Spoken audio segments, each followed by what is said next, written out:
When you start looking around the league right now, one situation that really jumps out is what is happening in Cleveland. The Cavaliers are quietly signaling that changes could be coming, and not just small tweaks around the edges. The sense around the league is that they are open to listening on almost everyone, with the obvious exceptions being Evan Mobley and Donovan Mitchell. That alone tells you a lot about where their mindset is. This is a team that expected to build on what they did last season, but instead they look stuck, like the energy that once made them dangerous just is not there anymore. You watch them play, and it feels flat. The execution is there at times, the talent is clearly there, but that spark that carried them through long stretches last year feels missing. We have all seen teams like this before, where everything clicks for one season, and then the following year it just does not hit the same. That is the vibe with Cleveland right now. And because of that, they are at a crossroads where retooling might be the only way forward. That is where things get interesting for the Lakers. As Cleveland explores different roster paths, names like Darius Garland and Jarrett Allen are suddenly being discussed, not as untouchables, but as players who could move if the right offer comes along. And as soon as that door opens, teams around the league start paying attention, especially teams like Los Angeles. They're clearly hunting for upgrades on the wing. From the Lakers' perspective, the priority has been clear for a while. They want a true 3-and-defense wing who can survive on the perimeter, guard multiple positions, and not completely disappear on offense. Herb Jones has been the ideal target in that sense, but everyone knows that deal is not easy to make. Because of that, other names naturally start to surface, and one of the more realistic options to monitor is DeAndre Hunter. Hunter is an interesting case because he checks a lot of boxes without necessarily being perfect in any single area. There is also some history there, since the Lakers were involved in the draft process that originally sent him to Atlanta, even if he never actually suited up for them. That familiarity alone does not mean much, but it adds another layer to the conversation. On paper, Hunter fits the archetype the Lakers need. He has the size, standing around 6'7" or 6'8", and he has real experience playing across multiple positions. He has logged serious minutes at shooting guard, small forward, and even sliding up to power forward in certain lineups. That versatility matters for a team that wants to get creative with rotations and defensive matchups. Offensively, he is not just a standstill shooter. He can put the ball on the floor, create his own shot when needed, and score without everything being spoon-fed to him. That is important when you think about lineups featuring LeBron James, Luka Doncic, and Austin Reeves, because while those guys dominate the ball, there are still moments when you need someone else who can attack a closeout or get a bucket late in the clock. Defensively, Hunter is more complicated. There are nights where he looks locked in, physical, and disruptive, using his length and athleticism to make life difficult for opposing wings. Then there are other stretches where the effort and focus just are not consistent, and that is where the criticism comes in. He is not a defensive stopper in the same way someone like Herb Jones is, and anyone expecting that would probably end up disappointed. Still, even with those flaws, he would represent an upgrade over what the Lakers are currently getting from some rotation spots. His defensive rating this season sits at 117, which is not elite by any means, but in context, it is not disastrous either. The bigger question is whether the Lakers' environment, with clearer roles and higher stakes, could bring out more consistency on that end of the floor. The contract situation is another big part of the discussion. Hunter is making just over $23 million this season, with that number climbing close to $25 million next year. For Cleveland, that salary could be something they want to move as part of a broader reset. For the Lakers, it cuts both ways. On one hand, it is a sizable commitment for a player who is not a star.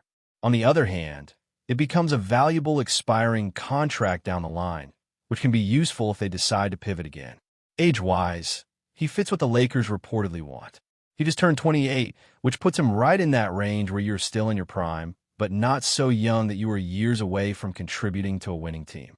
That aligns with the idea of targeting players who can help now while still holding value in future deals. When you dig into his production this season, you see both the appeal and the concerns. He is playing close to 29 minutes per game, taking a healthy number of shots, and averaging over 15 points.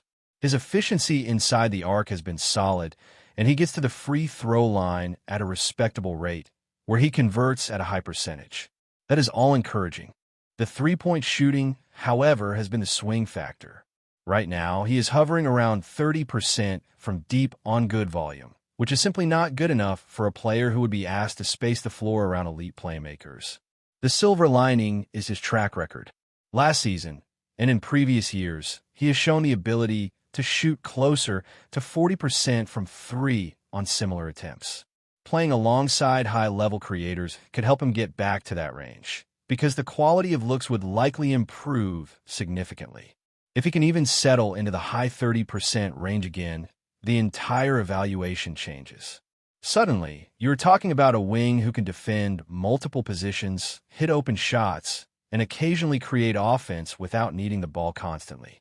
That kind of player always has value in the postseason. The concern, though, is cost. Cleveland is not going to give him away for nothing, and the Lakers would have to decide how much they are willing to sacrifice.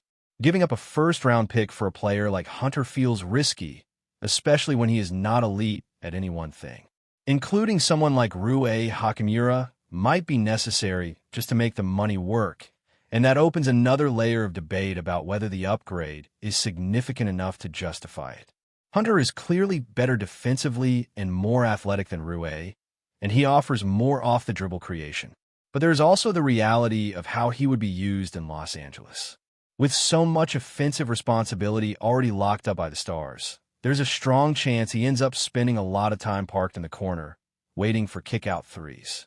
Paying a premium for self-creation that you might not fully utilize is something the Lakers have to think carefully about. That is why the conversation around Hunter is so nuanced. He would help. There is no denying that. He would make the rotation cleaner, add size and athleticism on the wing, and raise the team's floor in certain matchups. At the same time, he is not the kind of move that suddenly transforms the Lakers into an overwhelming favorite, and that balance between improvement and overcommitment is where the real debate begins. When you zoom out and look at the bigger picture, this is really about what type of risk the Lakers are willing to take at this stage. They are not in a position where marginal moves are enough, but they also cannot afford to lock themselves into a contract that limits flexibility without clearly raising the team's ceiling. That is where DeAndre Hunter sits in this strange middle ground. He is good enough to matter, but not so good that the decision becomes obvious. One thing that does work in his favor is lineup flexibility. Hunter is someone who can share the floor with multiple combinations without forcing the coaching staff into awkward compromises. You can play him next to a traditional big, you can slide him up in smaller lineups, and you can trust him not to completely collapse the spacing. That matters a lot when you're trying to maximize the minutes of stars who all need the floor to be spaced correctly. Another element that often gets overlooked is durability and workload. Hunter has proven he can handle a consistent role with meaningful minutes, and that reliability has value over the course of a long season. The Lakers have struggled with availability across the roster, and adding someone who can give you steady production without constant minute restrictions is not a small thing.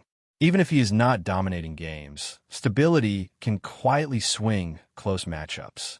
There is also the idea of defensive matchups in a playoff setting. While Hunter is not an elite lockdown defender, his size alone allows the Lakers to avoid some of the more problematic cross matches they have dealt with. Against bigger wings who can score from multiple levels, simply having someone with length and strength to absorb contact can change how defensive schemes are constructed. It gives you more options, even if the execution is not perfect every night. Offensively, his role would likely be simplified. He would not be asked to carry stretches of offense or initiate sets regularly.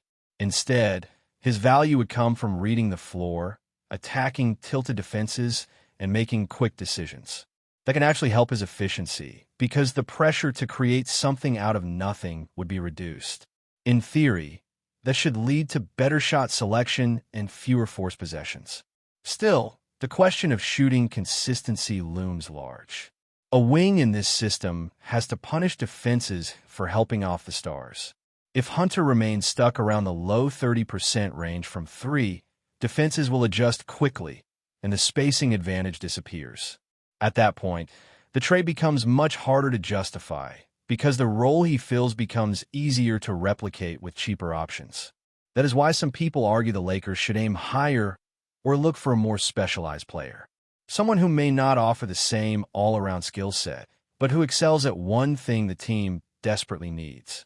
Elite perimeter defense, for example, or knockdown shooting under pressure.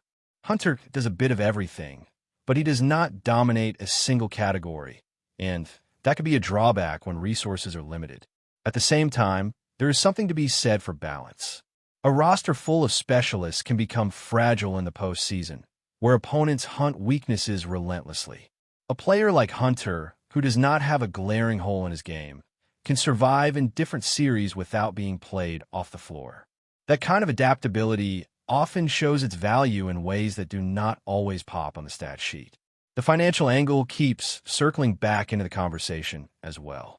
Having a sizable contract that expires down the line can be useful in larger trade constructions. Even if Hunter is not the final piece, he could become part of a bigger move if a true star becomes available. That flexibility has to be weighed against the immediate cost of acquiring him and the assets it would take to get Cleveland to say yes. From Cleveland's side, motivation matters too. If they truly believe this core has hit its ceiling, they may prioritize resetting their books and reshaping the roster rather than squeezing maximum value out of every player. That could open a window where the asking price is lower than expected, especially if multiple teams are hesitant to commit major assets. Timing in these situations often matters as much as talent evaluation. For the Lakers, patience versus urgency is the real tension. Every season with LeBron James carries a sense of now or never, but the front office also has to think beyond a single playoff run. Making a move that slightly improves the roster but limits future options can be just as damaging as standing still. Hunter represents a move that leans toward improvement without fully committing to a direction, and that ambiguity is what makes the decision so difficult. If everything breaks right, if the shooting rebounds, if the defensive focus sharpens, and if the role fits seamlessly, Hunter could look like a perfect complementary piece. He could soak up tough minutes, knock down timely shots, and give the Stars breathing room on both ends of the floor. In that scenario, the trade looks smart and measured. If things break the other way, if the shooting stays inconsistent and the defensive lapses continue, then the Lakers are left with an expensive role player who does not move the needle enough. That outcome would not sink the franchise, but it would feel like a missed opportunity in a window that does not offer many second chances. And that is why, as discussions around potential moves continue, Hunter remains a name worth monitoring, not as a sure solution, but as a reflection of the delicate balance the Lakers are trying to strike right now. Before we continue, we ask that you leave a like and subscribe to the channel so you won't miss any exclusive Lakers updates. Moving on, whispers are stirring across the NBA landscape as speculation intensifies regarding LeBron James and his future with the Los Angeles Lakers. For years, the four-time NBA champion has been the cornerstone of the Lakers franchise, a player whose name alone brings both expectation and excitement to Staples Center. Yet, sources close to the league suggest that LeBron's tenure in Los Angeles may be nearing a dramatic crossroads.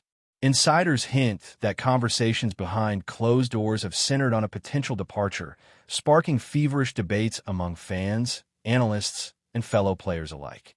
LeBron's influence on the court is undeniable, but questions surrounding the team's direction, recent roster shifts, and the balance of power within the front office have fueled speculation that the King could be eyeing a new chapter in his illustrious career.